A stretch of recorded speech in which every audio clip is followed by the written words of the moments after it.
ఇప్పుడు నేను వీడియో తీస్తున్న టైంకి బీజేపీ గవర్నమెంట్ ఏదైతే ఉందో ప్రెసెంట్ అయితే 48 సీట్స్ 48 సీట్ల ఆధిక్యంలో మరియు గెలిచింది. అంటే ఆధిక్యం ప్లస్ గెలుపు చెప్తున్నాను. అండ్ 22 సీట్స్ వచ్చేసి మన ఏది కాంగ్రెస్ మన సారీ ఆప్ కాంగ్రెస్కి వచ్చేసి గుండు సున్నా, నార్మల్గా పెద్ద సున్నా కాదు, చెయ్యిని ఇట్లా మడతపెట్టి ఇక్కడ నుండి ఇట్లా మడతపెట్టి కొట్టినారనమాట ఢిల్లీ ప్రజలు ఎవరైతే ఉన్నారో. ఇప్పుడు చూసుకుంటే ఇంట్లోన్నోళ్ళు కొట్టుకొని మందికి తావు ఇచ్చినట్టు అయిపోయింది ఆపు ఇంకా కాంగ్రెస్ పరిస్థితి. ఎందుకంటే 6 నెలల క్రితం చూసుకుంటే 6 నెలల క్రితము ఇండియా అలయన్స్ అని చెప్పి నార్మల్గా అన్ని ఇండియా కూటమి ఏదైతే ఉందో అన్ని పార్టీలు ఒకటయ్యి బీజేపీని కొడదామని చూస్తే 6 నెలల ముందు అక్కడ హర్యానాలో కూడా సేమ్ ఇదే అయింది. అండ్ ఢిల్లీలో ఈ రోజు కూడా అలానే అయింది. ఎందుకంటే ఎవరైతే కేజ్రీవాల్ అయితే ఉన్నాడో ఆయన కూడా ఏమన్నాడంటే రాహుల్ గాంధీ మీదనే విమర్శలు చేశాడు. సో రాహుల్ గాంధీ కూడా కేజ్రీవాల్ మీద విమర్శలు చేసి ఇద్దరు కొట్టుకొని ఈ రోజు ఏమంటారు ఆపోజిషన్ లో అయితే కూర్చొని ఢిల్లీకి ఫస్ట్ టైం 27 సంవత్సరాల తర్వాత మళ్ళీ బీజేపీ ఆ నార్త్ సైడ్ లో ఒక ఢిల్లీలో అడుగుపెట్టి అండ్ గెలిచి అండ్ ఆ యొక్క స్టాంప్ ఏదైతే ఉందో ఢిల్లీ మన ఇండియాకి ఏదైతే క్యాపిటల్ ఉందో ఢిల్లీ, ఆ క్యాపిటల్లో బల్ల గుద్ది ఇప్పుడు క్యాపిటల్ని డెవలప్ చేస్తాం అన్నట్టు కూర్చొని ఒక్క ఛాన్స్ అని చెప్పి వచ్చి డైరెక్ట్ ఢిల్లీనే శాసించింది. అండ్ ఢిల్లీలో ఇప్పుడు ప్రెసెంట్ అయితే ఎవరు సీఎం క్యాండిడేట్ అని ఇంకా అయితే ప్రకటించలేదు. అండ్ మళ్ళీ ఇంకోటి ఈ ఓడిపోవడానికి ఆమ్ ఆద్మీ పార్టీ ఏదైతే ఉందో ఆ పార్టీ ఓడిపోవడానికి నేను కొన్ని మెయిన్ రీజన్స్ చెప్తాను.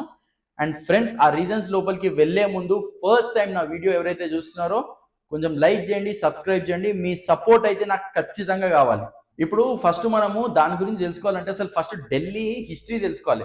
మనం హిస్టరీ తెలుసుకుంటే ఫర్ ఎగ్జాంపుల్ 1952 నుండి ఢిల్లీ ఏదైతే ఉందో అప్పుడు 8 అసెంబ్లీస్ ఉండే, 8 మంది అసెంబ్లీస్ ఉండే, చీఫ్ మినిస్టర్ ఉండే. అండ్ కానీ ఇప్పుడు సపరేట్గా దాని తర్వాత అలానే 37 ఇయర్స్ వరకు కూడా అలానే కంటిన్యూ అయింది. 37 ఇయర్స్ తర్వాత ఎప్పుడైతే బీజేపీ గవర్నమెంట్ మళ్ళీ వచ్చిందో అప్పుడు పివి నరసింహారావు గారు ఎప్పుడైతే ప్రైమ్ మినిస్టర్ గా ఉన్నారో ఆయన ఏం చేశారంటే యూనియన్ టెరిటరీ కింద చేసి 70 సీట్స్ అనేది ఆ ఢిల్లీకి అలాట్ చేశాడు అనమాట. అలాట్ చేసిన తర్వాత ఏమని రూల్ అంటే ఆ గవర్నమెంట్ ఎవరైతే రూల్ చేస్తున్నారో మన పోలీస్ శాఖ కానీ ఆ ల్యాండ్స్ మీద కానీ ఆ గవర్నమెంట్కి రూల్ అనేది ఉండదు, పట్టు అనేది ఉండదు. ఇప్పుడు ఫర్ ఎగ్జాంపుల్ మన తెలంగాణలో చూసుకుంటే ఎగ్జాంపుల్ రేవంత్ రెడ్డి గవర్నమెంట్కి మన ఏమంటారు రక్షణ మన పోలీస్ శాఖ కానీ ప్రతి ఒక్క దాని మీద వాళ్ళకి పట్టు అనేది ఉంటుంది. కానీ అక్కడ ఇప్పటికీ కూడా యూనియన్ టెరిటరీ కిందనే ఉంది. అంటే ఢిల్లీ సీఎం ఉంటాడు కానీ సీఎంకి మొత్తం అన్ని పవర్స్ ఉంటాయి. ఆ పోలీస్ కంట్రోల్, కొన్ని శాఖలు, ల్యాండ్స్, గవర్నమెంట్ ల్యాండ్స్ ఇవన్నీ సెంట్రల్ గవర్నమెంటే చూసుకుంటది. ఇది అక్కడ క్లియర్ కట్ గా మెన్షన్ ఉంది. ఒకటి ఫస్ట్ రీజన్ వచ్చేసి స్ప్లిట్టింగ్, ఏదైతే ఓట్స్ ఏదైతే ఉన్నాయో స్ప్లిట్ అయినాయి. ఎందుకు స్ప్లిట్ అయినాయి అంటే అవి 3 గ్రూపులుగా స్ప్లిట్ అయినాయి. ఒకటి కాంగ్రెస్. ఇప్పుడు ఓట్ పర్సంటేజ్ చూసుకుంటే ఈ రోజు ఆల్మోస్ట్ 43-44% ఆమ్ ఆద్మీ పార్టీకి వస్తే మన బీజేపీ పార్టీకి వచ్చేసి 50% ఉంది. అదే కాంగ్రెస్ పార్టీకి వచ్చేసి 6% ఉంది. ఆ కాంగ్రెస్ ఇంకా ఇప్పుడు ఏదైతే ఆమ్ ఆద్మీ పార్టీ ఉందో కలిసికట్టుగా కొట్లాడితే ఈ రోజు వాళ్ళిద్దరు కలిసి గవర్నమెంట్ ని ఫామ్ చేస్తుండే. ఇక్కడ చూసి స్ప్లిట్టింగ్ ఆఫ్ ఓట్స్ వల్ల ఎంత దెబ్బ పడిందో ఇప్పుడు ఆపోజిషన్ లో కూర్చోవాల్సి వచ్చింది. మన కాంగ్రెస్ కి చూసుకుంటే గుండు సున్నా, మన ఆమ్ ఆద్మీకి చూస్తే దగ్గర 22 సీట్లు తప్ప ఇంకేం లేవు. అంటే ఓట్ షేర్ ఉంది కానీ ఓట్ పర్సంటేజ్ ఉంది కానీ సీట్స్ మాత్రం రాలేదు. చాలా పెద్ద సీఎం పదవిలో ఎవరైతే ఉన్నాడో ఆయన కూడా 3000 ఓట్లతో ఓడిపోయాడు ఆమ్ ఆద్మీ చీఫ్. అంటే ఆయన ఎంత పట్టుకోల్పోయాడో మనం అక్కడ క్లియర్గా అర్థం చేసుకోవచ్చు.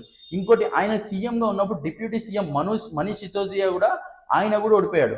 అండ్ మొన్నటి వరకు సీఎం ఉన్న ఆమె కూడా జస్ట్ 800-900 ఓట్స్ తేడాతో అది లాస్ట్ రౌండ్ లో గెలిచిందనమాట.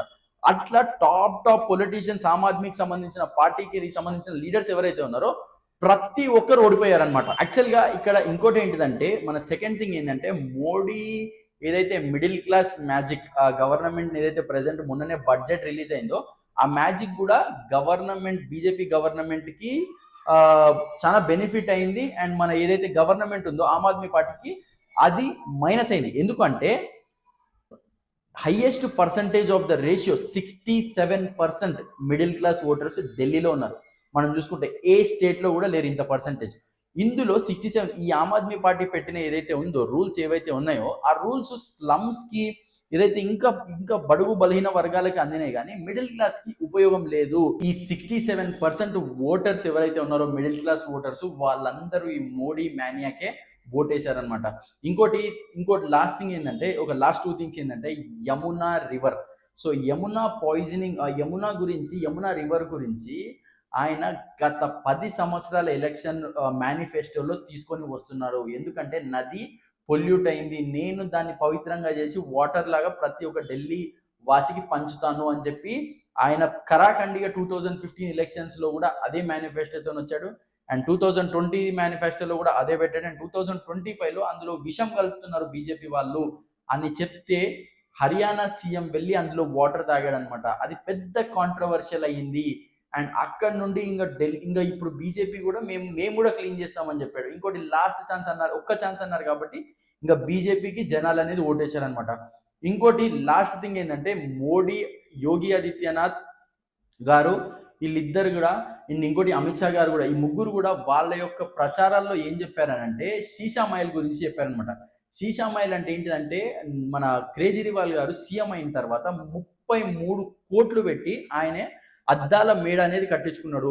అద్దాల మేడ అనేది కట్టించుకొని అందులో టైల్స్ కానీ అందులో ప్రతి ఒక్క ఎక్విప్మెంట్స్ ఏవైతే ఉన్నాయో డోర్స్ అవన్నీ మొత్తం వేరే కంట్రీస్ నుండి ఇంపోర్ట్ చేసుకొని తెచ్చుకున్నాడు అని చెప్పి వాళ్ళు క్లియర్ కట్గా దాన్ని ప్రొజెక్ట్ చేసి అండ్ అది జనాల్లోకి గట్టిగా వెళ్ళింది అనమాట. ఎందుకంటే మేము ఒక కరప్షన్ చేయని గవర్నమెంట్ అన్నారు కదా, ఈ కరప్షన్ చేయకుండా మీరు అంత పెద్ద ఇల్లు ఎలా కట్టారు అని చెప్పి క్లియర్గా ఈ మోడీ గారు కానీ లేకపోతే ఆదిత్యనాథ్ గారు కానీ ప్రతి ఒక్కరు జనాల లోపలికి తీసుకొని వెళ్ళారు. అండ్ జనాలకు కూడా క్లియర్గా అర్థమైపోయింది. అండ్ ఇంకోటి 10 years ఇన్క్యూబెన్సీ అనేది క్లియర్గా ఉంది. 10 yearsలో వీళ్ళు చాలా స్కీమ్స్లో విఫలమయ్యారని చెప్పి అండ్ ఈ రోజు అయితే ఆమ్ ఆద్మీ పార్టీని పక్కన పెట్టేశారనమాట. అండ్ చూసుకుంటే ఇందులో మోరల్ ఏంటంటే సింపుల్గా చెప్తున్నాం, మనం కొట్టుకొని పక్కనోనికి ఛాన్స్ ఇచ్చినట్టు, ఇంట్లో కొట్టుకొని పక్కనున్న ఛాన్స్ ఇచ్చినట్టు గదే అయింది పరిస్థితి. ఈరోజు ఆమ్ ఆద్మీ పార్టీ కాంగ్రెస్ కనుక ఒకటి అయి ఉంటే చాలా గట్టి ఛాన్స్ ఉండే గెలిచేది. కానీ ఈరోజు వీళ్ళిద్దరు విడిపోవడం అండ్ ఎవరికి వాళ్ళు ఇండివిజువల్గా సపోర్ట్ చేయడం వలన బీజేపీ అనేది 27 years తర్వాత ఢిల్లీలో, ఇండియా క్యాపిటల్ ఢిల్లీలో బల్ల గుద్ది ఈరోజైతే వాళ్ళ యొక్క కాషాయం జెండా అనేది నిలబెట్టింది. And congratulations to BJP. And Aam Aadmi Party కూడా స్ట్రాంగ్ అపోజిషన్గా ఉండి పనులు అనేది జరిగేటట్టు వాళ్ళు జనాల్లోకి వెళ్తే తప్పకుండా వాళ్ళు నెక్స్ట్ టైం గెలుస్తారు. అండ్ ఫ్రెండ్స్ ఎవరైతే ఫస్ట్ టైం నా వీడియోస్ చూస్తున్నారో కొత్త వాళ్ళు, thank you friends for watching my channel. కొంచెం సబ్స్క్రైబ్ చేయండి, లైక్ చేయండి, మీ సపోర్ట్ నాకు ఖచ్చితంగా కావాలి. అండ్ నేను ఇలాంటి వీడియోస్ డైలీ మీ ముందుకు తీసుకొని వస్తుంటాను. Thank you friends for watching my channel.